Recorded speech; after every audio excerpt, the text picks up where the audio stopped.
হায়রে প্রবাস, এরই নাম প্রবাস। এই প্রবাসের মাটিতে সুখ বলতে কোনো কিছু নেই, আছে শুধু পাহাড় আর পাহাড়। এই পাহাড়ের মতো এক সময় মানুষের মনটাও পাহাড় হয়ে যায়, পাথর হয়ে যায় মানুষের মনটা।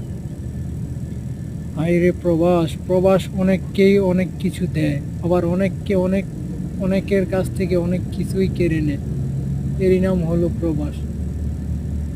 হায়রে প্রবাস, প্রবাস জীবনটা অনেক কষ্টের, যে যায় সেই জানে।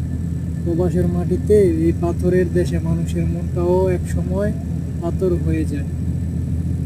প্রবাস জীবন মানুষের অনেক বেদনা দেয় এবং কষ্টকর হয়। এরই নাম হলো আমাদের প্রবাস, পাহাড়ে ঘেরা জীবন।